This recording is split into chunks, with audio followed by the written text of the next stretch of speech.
반갑습니다. 윌팍입니다.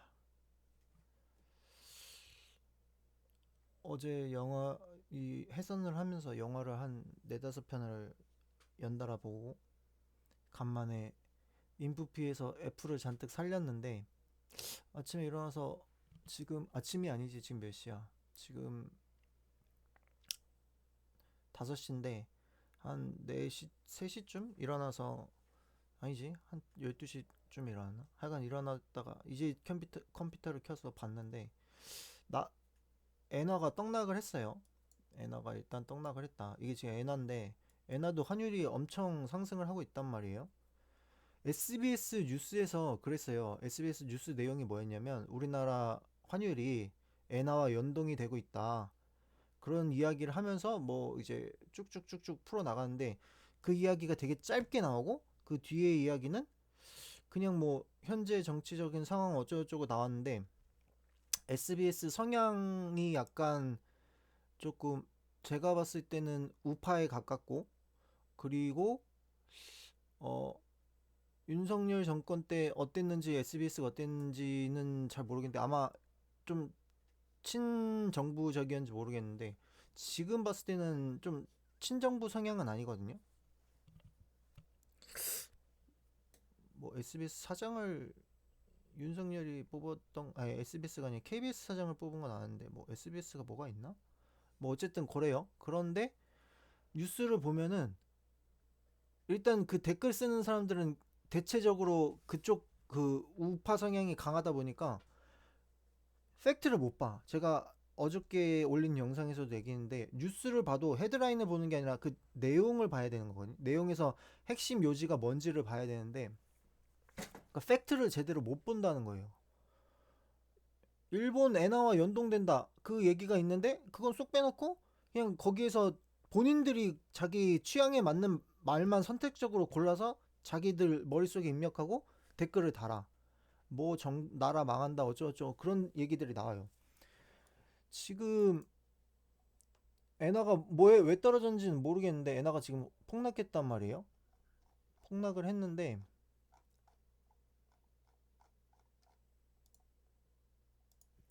제가 그래서 요걸 올렸어요. 엔화가 폭락을 했는데 이게 지금 엔화예요. 엔화가 폭락을 했는데 우리나라도 폭락을 했다. 물론 완벽히 똑같을 수는 없어요. 이건 뭐 정부 발언도 있었고 그런 것들 때문에 이제 개별적인 변동도 있는 건데 어쨌든 기본적으로 똑같다. 아니, 기본적으로 똑같은 게 아니라 엔화도 지금 상승을 엄청 했었다. 엄청 했었고 우리나라랑 연동이 된다. 지금 엔화가 폭락을 했는데 동아시아 쪽이 전체적으로 비슷해요. 뭐 중국이야 환율 조작국이니까 다른데 게다가 이제 미국이랑 정반대로 움직이는 경향이 있는데 비슷하단 말이에요. 동아시아 전체적으로. 그래서 그렇다. 엔화가 폭락을 했는데 지금 우리나라 환율도 폭락을 했다. 올렸죠.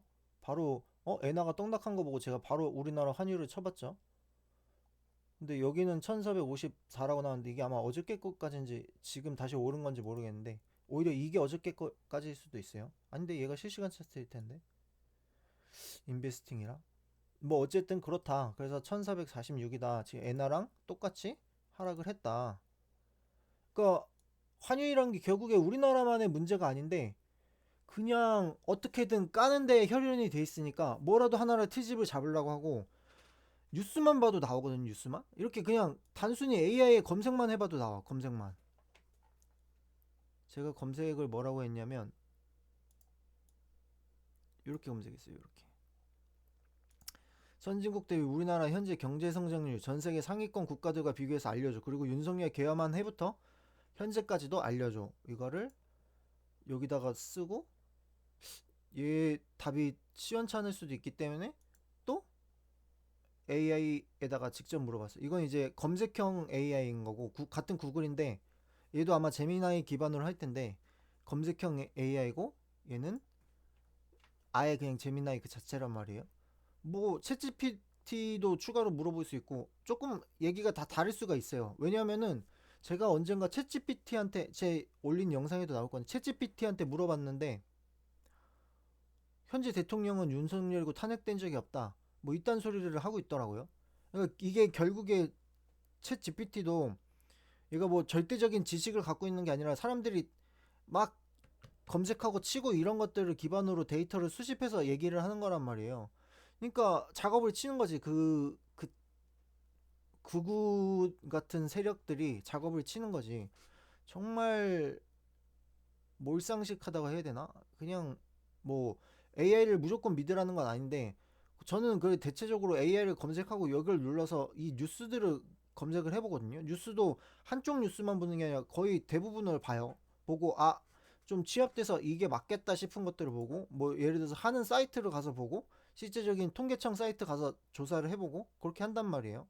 팩트를 보려고. 2026년 초 대한민국 경제는 2025 1% 성장에 이어 IMF 전망치인 1.9, 2.0 내외의 완만한 회복세를 보이고 있다. 성장세를 기록하고 있다. 1인당 GDP. 한국 IMF 따르면 보이고 있고 미국 등 주요 선진국 평균을 웃도는 수준을 유지할 것으로 보인다. 미국이나 선진국에 비해서 평균을 웃도는데 근데 나라 망한다? 이러고 있어. 제가 그래서 글을 썼죠. 이렇게 쭉 올리면서. 아니 저는 이런 것도 보거든요. 이 오춘삼 쇼라고 그냥 대통령 갖다가 다 까는 내용만 있어요. 대통령 갖다가 다 까는 내용이 아니라 극우 유튜버야 말 그대로. 그러니까 본질은 보지도 않고 뭐 대장동 얘기하고 있고 대장동이 뭐 결국 밝혀진 것도 아무것도 없는데 뭐 이재명이 연결돼 있다 이딴 소리를 하고 있는 유튜브인데 그냥 봐요 저는. 뭐 물론 보는 것 자체로도 쟤네한테 도움이 되니까 안 보는 게 맞다고 생각은 할 수 있겠지만 아 이의제인 거죠 이의제. 저 멍청이들은 또 뭘로 저렇게 까고 있나 저렇게 또 놀아나고 있나 그렇게 보는 거죠 그냥. 뉴스를 다 봅니다. 그래서 제가 늘 얘기했듯이 좌파도 보고 우파도 보고 그래서 나는 그 안에서 팩트만 찾는다. 이거는 뭐 내란범들이 대선 후보 될 뻔했던 얘기 MBC인가 그럴 거고 이건 뭐지? 이거 SBS인가 YTN인가 그럴 거고 하여간 이렇게 본단 말이에요. 그러니까 중요한 거는 본질을 알아내는 거예요. 그래서 환율 문제가 오로지 이재명 돈, 돈 풀고 일 못해서라고 알고 있는데 진짜 노답이다. 언론에서 적어요. 막 돈을 푼 거에 대해서. 돈을 풀었다는 건 M2 광해 통화 발행이 많다는 거거든요. 그러니까 돈을 푼다는 건 이꼴을 그냥 시장에 그 뭐 포퓰리즘 정책으로 소비促진 돈을 나눠줬다. 이렇게만 이해를 해 사람들이. 본질을 보질 않고. 애초부터 문재인 때부터 이제 그때 코로나 때 돈을 엄청 풀었죠. 그건 이제 미국도 풀었기 때문에 쫓아가려면은 어느 정도 그거는 맞다고 생각을 해요. 문제는 이제 그 다음에 미국이 긴축을 한 만큼 우리도 해야 되는데 그걸 쫓아가질 않았단 말이에요. 거기서부터 이제 금리 격차가 발생이 되고 그러니 그때부터 이제 환율이 차이가 날 수밖에 없는데 그 당시에는 계속 외화 보유고를 풀어서 환율 방어를 했어요. 그래서 제가 그 영상을 다시 또 얘기를 하는데 제 영상 보시면은 나오는데 통계청 사이트랑 하는 사이트 가서 그 시기에 외화 보유고가 준 거랑 그 시기에 환율이 올랐던 거 그런데 올랐다가 또 외화 보유고가 줄면서 방어가 된 거 그것까지 다 보여줬어요. 그리고 미국이 그러니까 미 연준이 우리나라한테 너네 환율 조작국 될 수 있어 외화 보유고로 환율 방어하지 마 그렇게 직접 얘기를 한 건 아니지만 어쨌든 그런 논조의 이야기를 하고 나서 외화 보유고가 상승을 하면서 우리나라 환율도 같이 올랐다. 그것까지 영상에다 다 집어넣습니다. 그러니까 결국에 M2 발행을 풀었다는 거는 그 소비 촉진으로 돈을 풀어는 그 포퓰리즘이 중요한 게 아니라 그냥 시중에 화폐를 계속 풀었다는 거예요. 그 화폐 가치를 낮춘 거는 문재인 때 돈 푼 이후로 긴축을 안 하고 그러니까 문재인 때 돈 푼 거부터 계속 돈을 푼 건데 이후로 긴축을 안 해서 그런 건데 그 본질을 보지를 못한다는 거예요. M2를 풀었다는 말인데 시중에 화폐 푼 거랑 재정에 들여서 소비 촉진 쿠폰한 거랑 구분도 못하고 그냥 돈을 풀었다는 그 멍청할수록 문맥은 보지를 못하고 어떤 단어에 꽂힌대요. 단어나 뭐에 꽂혀서 뭐 예를 들어서 뭐가 있을까? 뭐가 좋을까? 예를 그러니까 뭐 예를 들어서 여자들이 뭐 말투가 왜 그래? 이렇게 얘기를 하는 거 있잖아요. 그럼 상황이나 뭐 이렇게 해서 현재 상황이 이렇고 이게 문제다. 이거면 어떻게 헤쳐나가자. 뭐 이런 점을 봐야 되는데 그런 거 안 보고 근데 너 말투가 왜 그래? 뭐 이렇게 하는 것처럼 본질적인 걸 보질 않고 뭔가 단어에 꽂히고 뭐 하여간 어떻게 트집을 잡으려고 하고 좀 그렇다는 거죠. 뭐 어떻게 저 설명을 잘 못하겠어요. 어쨌든 그런 식이다. 그래서 재정을 들여서 소비 촉진 쿠폰 발행한 거랑 뭐 구분도 못하고 시중에 화폐 풀린 거랑 M2를 풀었다. 그러니까 돈을 풀었 언론에서 돈을 풀었다는 것 자체는 사실 M2 발행량이 늘었다는 건데 시중에 돈을 풀었다는 건데 그게 이제 정부가 이렇게 재정을 쓰겠다 해서 그걸 한 걸로 알고 있고 그게 기본적으로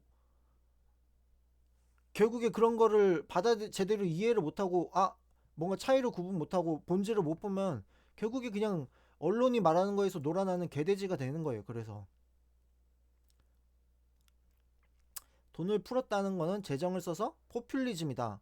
결국 이렇게 생각을 한다는 거예요. 이게 아닌데 돈을 풀었다는 거는 시중에 화폐를 계속 늘리고 있다는 건데 시중에다가 돈을 풀어서 그게 뭔 말이냐면 한은에서 돈을 찍어내서 일반 시중 은행에다가 나눠주는 거예요. 너네 이거 우리한테 얼마 이자 작게 하고 써. 그럼 돈을 계속 푸는 거야. 화폐 가치는 낮아지겠지.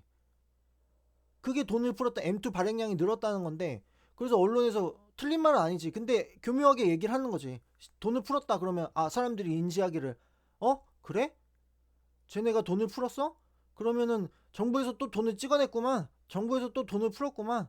정부에서 또 포퓰리즘 정책을 하는구만. 나중에 거지 되겠구만. 이렇게 한다는 거예요. 그게 되게 답답하고 멍청한 소리다. 그래서 제가 얼마 전에 어떤 사람이 제가 댓글을 달아서 설명을 했는데 자세하게 설명을 못한 것도 제 문제다. 이렇게 얘기를 해요. 아니 애초에 지가 못 알아듣고 지가 제대로 모르고 멍청한 게 문제지. 자기가 개돼지인 건 생각을 안 하고 본질이 이렇다고 알려줬는데도 뭐 알아듣질 못해놓고 제가 제대로 설명을 못해서 그렇다. 이거 얼마나 답답한 얘기야.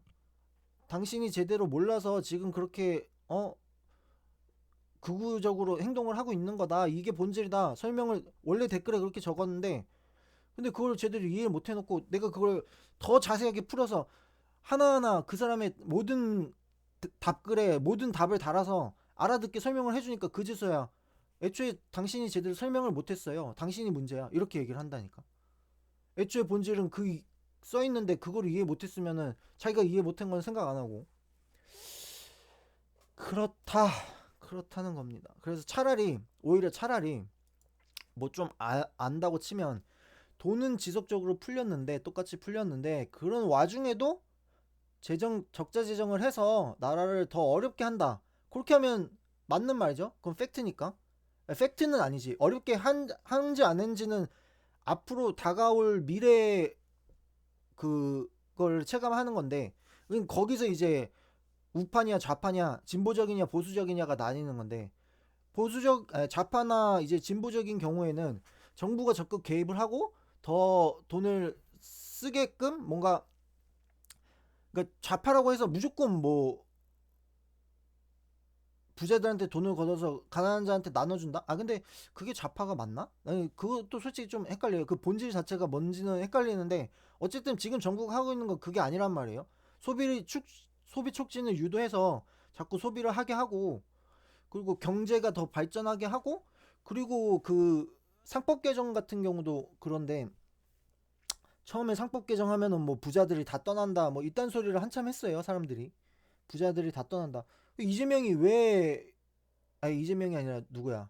이재용이 왜 이재명을 좋아하냐고. 결국에 이재용 자산 가치가 그렇게 올라갔는데 부자들이 왜 떠나냐고. 그럼 또 그러겠지. 환율이 떨어졌는데 왜 자산 가치가 올라갔어요? 환율이 떨어지는데 자산 가치가 왜 안 올라가? 환율은 그럼 평생 오르기만 하나? 기본적으로 논지가 그렇다니까. 그럼 지금 환율이 왜 떨어졌는데? 환율 평생 오르기만 해야 되는데 그 논지면. 아이고 주식이 평생 오르기만 하나 주식이 빠질 수도 있는 거지. 기본적으로 뭔가 극단화돼 있고 뭔가 하여간 그쪽으로 돼 있다. 그래서 어쨌든 답이 나오기 전까지는 이제 거기서는 나뉠 수 있어요. 그러니까 예를 들어서 지금 상황이 뭐 대선 토론 때 호텔 경제학 얘기가 나와. 호텔 경제학은 사실 그 상황에서 맞지 않다고는 보기 힘든데 그거는 뭐 자세히 설명하긴 또 힘들고 어쨌든 그렇다. 그런데 이제 뭐 이준석이 말한 건 무슨 고작 상법 개정을 고쳤다고 지수가 5천까지 가겠냐. 그리고 그런 거 하면 부자들이 다 떠난다. 이거는 좌파의 논리다. 근데 지금 어때? 결국에 선진국을 웃도는 경제 성장률이 나왔어. 주요 선진국 평균을 웃도는 수준. 평균의 함정을 잊으면 안 돼요. 뭐 못하는 나라도 있을 거니까. 근데 어쨌든 선진국의 평균을 웃돌았다. 한국의 경제 성장률은 미국, 일본 등과 비교해서 준수하나 중국, 인도 등 신흥국보다는 낮습니다. 중국, 인도 등 신흥국보다 낮아. 그러면 이제 뭐 중국 공산국가인데 중국이 더 성장률이 높으면은 단지 그 논리로만 보면은 자본주의가 뭐 저렇게 하면 안 되나? 자본주의가 틀린 건가? 이런 것도 따져야 되죠. 그런 게 아니라는 거지. 어쨌든 이제 어느 정도 성장 추세에 있는 국가들은 정체기를 맞기 마련이거든요. 신흥국이 더 성장. 근데 왜 중국이 신흥국이야? 뭐 어쨌든 중국 등이라고 했으니까 신흥국보다는 낫다. 신흥국이 상 오르는 게 맞거든요. 그래서 제가 예전에 얘기했던 게 뭐냐면 어 영국이나 미국은 아니고 영국 같이 대영 제국이라고 했잖아요. 걔네가 성장하는 방식이 피지배국, 그러니까 뭐라 그래야 돼? 소속국? 아니, 용어가 갑자기 생각이 안 나네. 점령국, 뭐라고 하지? 소속국. 뭐 어쨌든 다른 나라를 점령을 해서 그 나라를 지배를 하면서 그 나라를 성장시켜서 거기서 얻는 부를 가져가는 거잖아요. 그런 식으로 하는 거다. 그래서 이제 그런 식으로 하는 거다가 아니라 우리나라는 외세의 침략을 받기만 했지 우리나라가 침략을 한 적은 없잖아요. 그럼 우리나라가 그렇게 해서 지금 막 정체기가 됐을 때 성장할 수 있는 방법이 뭐냐? 제가 말하는 거는 동독과 서독이 합친 것처럼 우리나라가 북한이랑 합쳐서 북한의 경제 성장률을 우리나라의 경제 성장률로 끌어오는 거다. 우리나라가 거기에 사람들은 그래.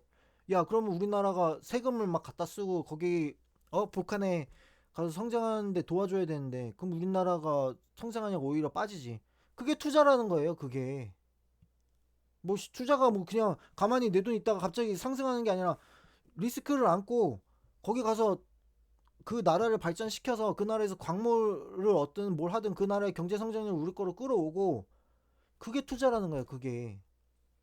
그러니까 남과 북이 합쳐갖고 하면은 통일을 이루면 끌어올릴 수 있다. 제가 봤을 때는 지금 5천 코스피가 5천인데 빠지지 않는다. 근데 여기서 뭐 물론 이제 상법 개정이 어느 정도 그러면 맞았다는 게 들어갈 수 있는데 근데 여기서 이제 더 앞으로 위로 가려고 하면은 몇 가지가 없어요. 예를 들어서 유럽 연합처럼 일본이랑 중국까지는 솔직히 힘들고 중국은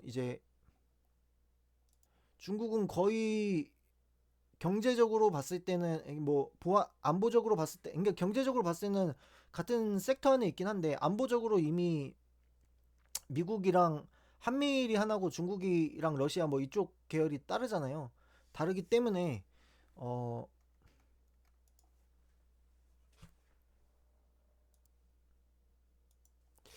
다르기 때문에 일본이랑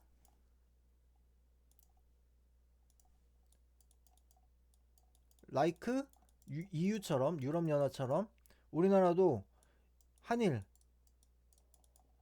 한일 공동 경제를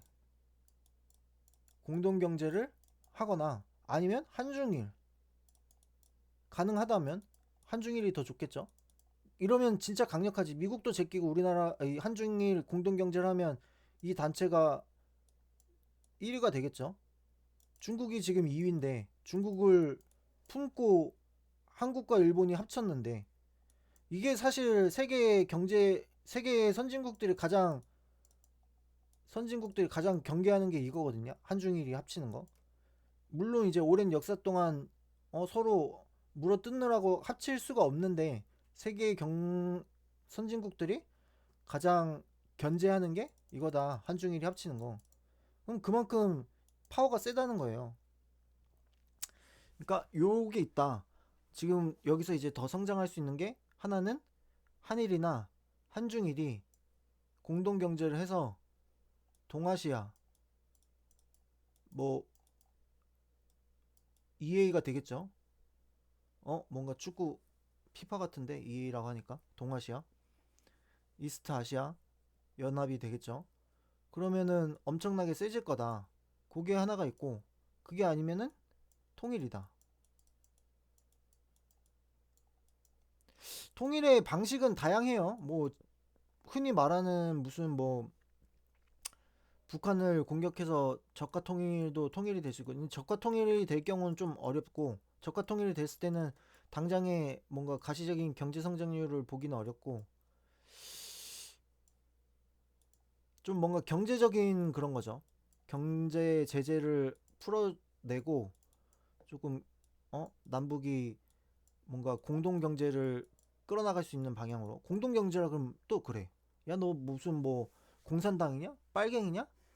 우리나라 재산 다 북에다 갖다 바칠 거냐? 이딴 소리를 한다는 거지. 그럼 중국이랑은 지금 왜 그러고 있는데? 러시아랑은 왜 그러고 있어? 돈에는 돈에는 이념이 없다. 돈에는 이념이 없다. 뜻이 맞고 서로에게 이익이 되면 같이 가는 거다. 그래서 남과 북이 공동 경제를 이뤄서 뭐 예를 들어서 우리나라가 야 너네 뭐 인프라 좀 깔아줄게. 너네는 광물 뭐 갖다 우리한테 내놔. 그런 식으로 가는 거죠. 북한에 뭐 자원이 엄청 많이 있다 그랬는데 그 예전에 한참 찾아봤는데 지금 기억이 안 나네. 뭐 어쨌든 그렇다. 북한에 좀 자원이 많대요. 그렇게 보면 된다. 그래서 뭐 어쩌다 보니 여기까지 얘기했는데 차라리 돈을 풀었다 그러면 재정 포퓰리즘이나 이러고 있으니 차라리 돈은 지속적으로 풀렸는데 그런 와중에 재정 적자를 낸다. 여기까지가 팩트가 되겠죠. 나라를 더 어렵게 한다고 하는 거는 이제 미래의 일이니까 미래에 어렵게 될지 어떨지는 모르잖아요. 어렵게 된다고 보는 구조가 이제 보수적인 거고 보수적 관점이고 아니다 오히려 적자를 풀어내서 돈을 더 사람들이 쓰게 하고 거기서 경제를 발전시킨다. 이게 진보적인 건데 사실 제가 봐도 이게 맞거든요. 뭐 돈을 더 풀어서 그 사람들이 꽁꽁 감추면은 문제가 되는데 쓰게 한 게 이 맞아 떨어지면은 어쨌든 가시적으로 보이는 그 수치는 상승을 한단 말이에요. 드러나는 수치는. 그러니까 예를 들어서 누가 투자를 해. 그래서 이익 뭐 영업이익이 상승을 해. 실제적인 이익이 줄더라도 어쨌든 영업이익이 상승을 해. 그럼 영업이익이 경제성장률인데 이 실질적 이익은 이제 실질적 이익이 경제성장률인가? 뭐 뭔진 모르겠지만 어쨌든 영업이익이 가시적으로 눈에 보이잖아요. 드러나잖아요. 계속 투자를 해서 더 상승을 시키니까. 그러니까 이게 맞는 건데 어쨌든 이 관점에서 보수적인 건 어렵게 한다고 판단을 할 수 있겠죠. 근데 이 답은 결국에 미래에서 알 수 있는 거고. 그래서 그나마 그게 일리가 있는데 이제 거기서 다툴 게 재정을 아끼고 긴축해서 보수적으로 가냐가 정치 논리고 재정을 더 풀어서 소비를 촉진시켜 진보적으로 가냐인 건데 그 정도서는 이제 정치적인 논쟁으로 풀 수 있지만 그 자체를 왜곡하고 제대로 못 본다는 게 문제라는 거죠. 그냥 애초에 돈을 풀었다 그러면은 어 돈을 풀었다는 게 M2 발행 화폐가 광해 통화가 늘어서 시중에 돈이 풀리고 원화 가치가 하락한다는 건데 그걸 안 보고 그냥 거기서 이제 뭐야 뭐야 소비 촉진 그걸 해갖고 포퓰리즘 정책을 한다 이렇게만 보고 있으니까 그게 문제다. 그래서 결국에 지금 이 환율이 오르는 게 제가 예전부터 저번부터 얘기했어요. 뭐 환율 가지고 장난질 한다 또 이렇게 얘기하는 게 뭐냐면 세력이 그냥 뭔가 어떤 특정 예를 들어서 이제 작전을 치는 거죠. 작전을. 그게 뭐 우파 극우 세력이 됐든 뭐가 됐든 아니면 무슨 뭐 환율 세력이 됐든 뭐가 됐든 작전을 치고 있는 거다. 굳이 지금 경제 성장률이랑 맞아 떨어지려면 환율이 빠지는 게 맞는데 상승하고 있다는 건 어떤 세력이 어떤 이유로 작전을 치고 있는 거다. 사람들 다 끌어모으고 한꺼번에 환율을 떡락시킬 수도 있다. 털고 나올 수도 있다. 그 정도 선은 정치. 그런데 이제 정치적인 문제도 결국엔 소비 축전 경제 성장이 상승했으면, 근데 이제 결국에 상승했잖아. 이준석이 말한 게 틀렸잖아. 무슨 상법 개정으로 코스피가 5천까지 갈 수 있냐 말했던 게 틀렸잖아. 그럼 정책도 결국에 옳았다는 건데, 진보 정책도 데이터가 이렇게 나오고 있는데 현실을 외면하고 있다. 이게 참 답답하다. 그런 이야기였습니다.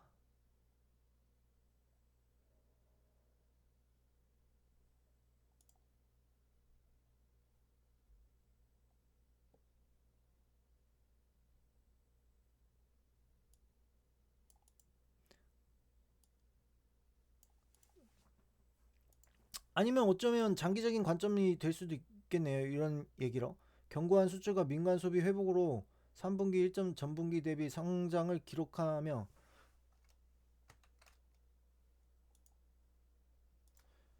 민간 소비 회복으로, 그럼 이건 그 민생 소비 쿠폰인가? 그게 일단 맞아 떨어졌다는 거고, 회복으로 개선세를 보였으나 장기적인 1인당 GDP 순위 하락은 먼 미래는 한다. 이건 또 이제 보수적인 관점으로 볼 수 있겠죠.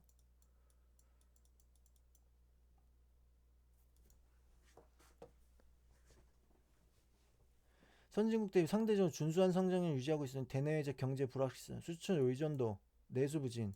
제가 이제 말하는 수출 의존도나 내수 부진, 대만과의 경쟁은 모르겠고, 요 두 가지를 해결할 게 아까 말했던 EA, 동아시아 경제연합, 동아시아 경제연합이 되거나 혹은 통일. 그렇게 되면 이제 수출 의존도, 우리가 수출할 거를 북한에다가 갖다 하면 되니까, 북한에서 뭐 돈이 없다? 그럼 걔네 광물을 차관으로 들이면 되는 거고, 내수 부진 이것도 마찬가지고, 이게 해결이 된단 말이죠. 그렇게 되면은 제가 봤을 때 코스피는 만이 아니라 나스닥처럼 2만도 갈 수 있다.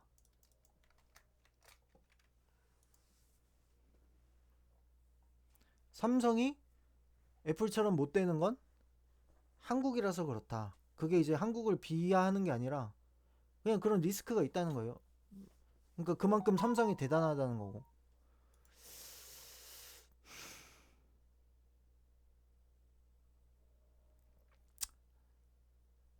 선진국과 비교했을 때 중간 정도의 성장률을 보이고 있으며, 아까는 그거보다 웃돈다면서 2025년에 저성장 기조를 지나 완만한 회복세, 저성장 기조를 뚫어냈다. 한국의 성장률 2025년 1.0%로 저점을 통과한 후 2026년에는,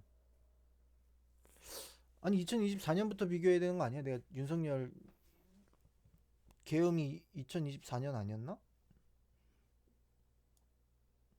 2026년에 1.8 수준의 성장이 예상됩니다. 주요국 전망치 가장 견고한 성장, 유로존 1.1, 1.3 완만한 회복 단계, 일본 0.6 한국보다 낮은 저성장. 중국이 왜 신흥국이야? 중국이나 빨리 저걸로 가야지. 선진국으로. 세계 경제 성장을 주도하는 상위권 국가입니다. 인도가 사실 중국만큼 인구도 많고, 그래서 그 뭐였지? 무슨 경주에서 했던 거 뭐였지? 에이펙에서 인도 총리랑 했을 때 좀 좋았던 게, 사실 인도랑 중국이랑도 또 사이가 안 좋거든요. 경계 그 지역을 경계 지역 때문인가? 아닌데 그건 파키스탄인데.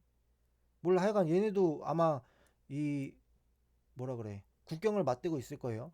그래서 사이가 좀 안 좋은데, 뭐 우리나라는 뭘 척을 질 필요가 없다. 그냥 중립 외교를 하고 우리나라에 이익이 되는 대로 가면 된다. 중국한테도 쎄쎄하고. 인도는 뭐야? 감사하다 힌두어로 뭐라고 해야 돼? 나마스테? 나마스테는 아닌데. 아살라말라이쿰? 그건 인사인가?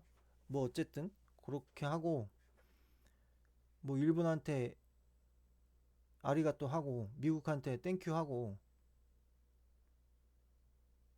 그러면 되지. 한국의 경제 성장이 미국보다 낮으나 유로존이나 일본보다는 높은 수준이며 선진국 평균 수준을 소폭 상회. 맞구만. 발생한 비상기업 경제 지표는 큰 영향을 미쳤습니다.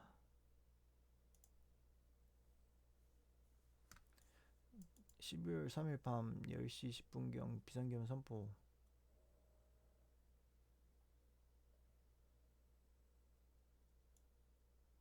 투자 심리가 위축되었으면 성장률 1%에 머문 하방 요인 중 하나로 작용했다. 대외 신인 회복도 집중하여 2% 성장을 목표로 하고 있다. 근데 이런데 뭐 좌파 정부가 들어서면 나라가 망한다 그런 소리를 하고 있으니 답답하죠. 근데 좌파 정부가 들어서면 나라가 망하는지 모르겠는데, 근데 일단 중요한 건 내가 봤을 때 이재명은 좌파 정부가 아니다. 지금 하는 걸 보면은 좌파 정부는 아니다. 뭐 여기까지. 팩트로 또 뭔가를 댓글에 다시거나 깔 게 있으면 해주세요. 제가 모르는 부분은 알아보고 답변을 드려보겠습니다.